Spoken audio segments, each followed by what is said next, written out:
While finishing a quest for the Dawnguard, I had to make a difficult decision. Do I agree to become a vampire lord, betraying not only my fellow vampire hunters, but also the companions?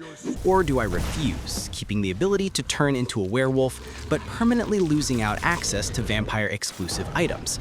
After playing around and testing both forms for over 100 hours, I'm going to settle this debate once and for all.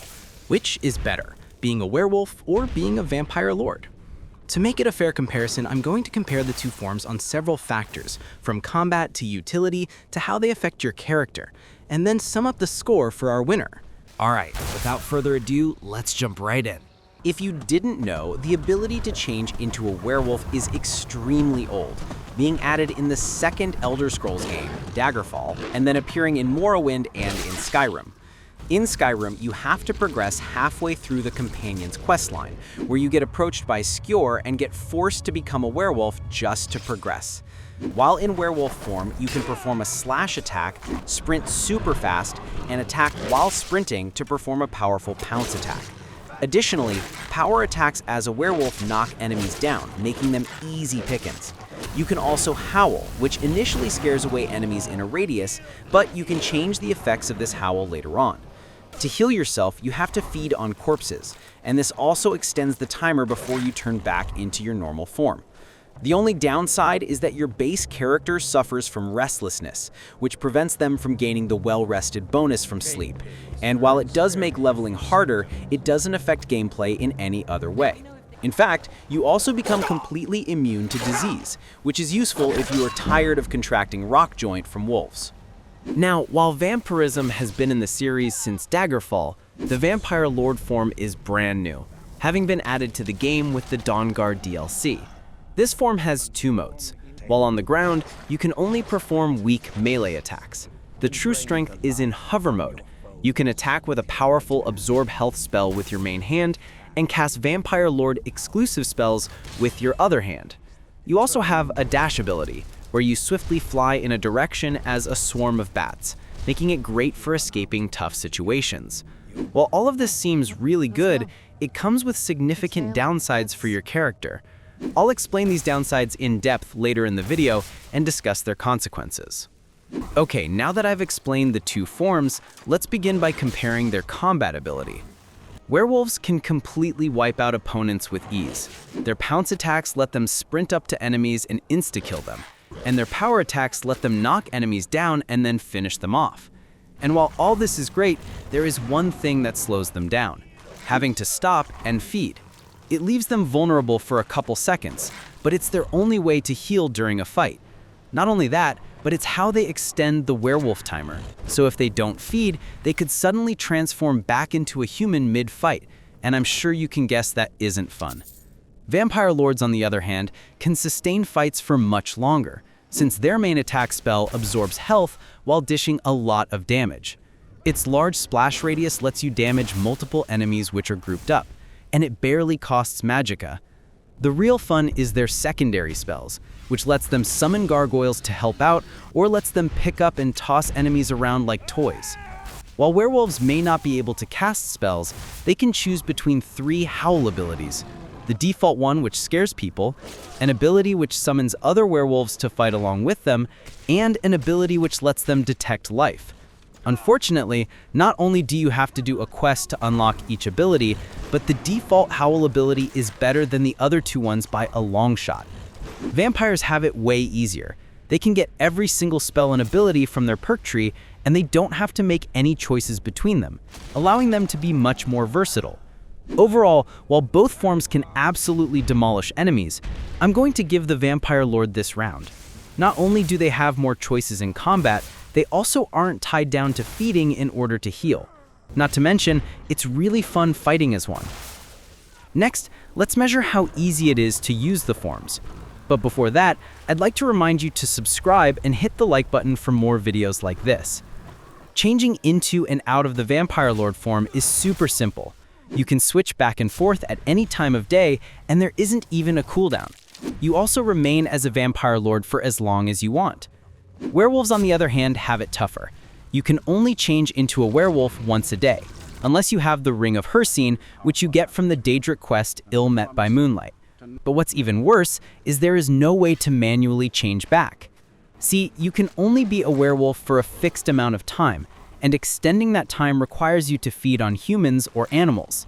If you want to transform back into a human, you will just have to use the wait function until then.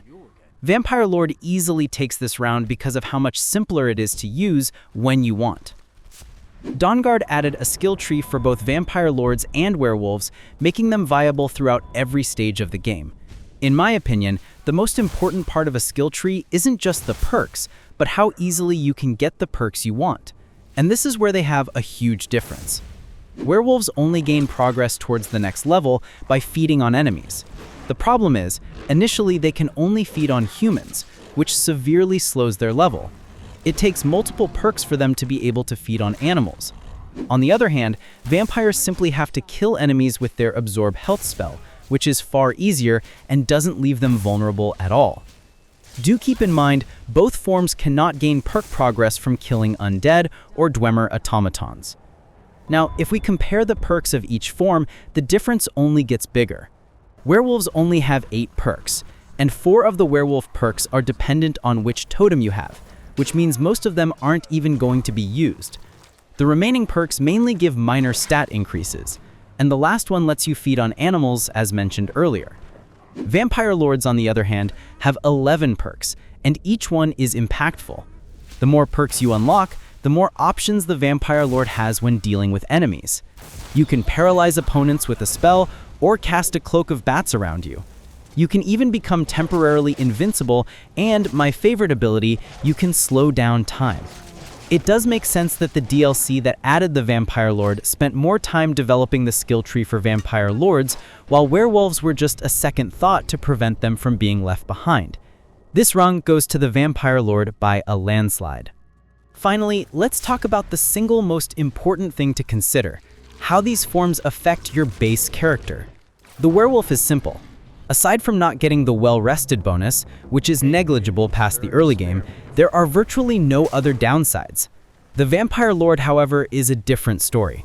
Remember how I put off explaining the major downsides? Here they are. First, when you're out in the sun, your health, stamina, and magicka regeneration completely stops. If you're hit, you can't passively heal back up.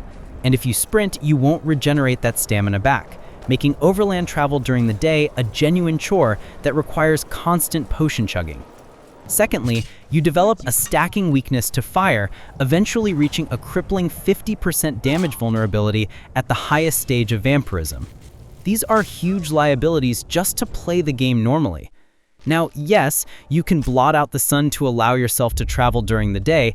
However, it requires you to finish the Dawnguard questline and also have Ariel's bow and blood-cursed arrows. The werewolf easily wins this round, and it's not even close. Alright, let's tally up the final score. The werewolf took the final round for its non-existent drawbacks on the base character, giving it a much more seamless gameplay experience. But the Vampire Lord completely dominated the rest of the board, winning combat, ease of use, and progression thanks to its unlimited transformations, easy perk leveling, and superior versatility. The final score is 3 rounds to 1, making the Vampire Lord the definitive winner. Or did it? This doesn't mean you would always use it over the werewolf. See, because of the vampire's drawbacks, you essentially have to plan your build around it. On the other hand, you can be a werewolf and completely forget about it for your entire playthrough. You could use it as a get-out-of-jail-free card or a fast way to travel. As a Vampire Lord, however, every time you aren't using it means you're just worse off than a normal character. And to make it worse, while in Vampire Lord form, your base character can't gain skill points to level up, which means you'll generally level up slower, and many quests with level requirements will be locked out. So the true answer, in my opinion, is that if you're looking for the best form, it's the Vampire Lord. If you're looking for an upgrade to your character with no significant downsides, the best choice is to be a werewolf. If you enjoyed this video, like and subscribe, and comment down below your thoughts on which is really better. I'll see you later.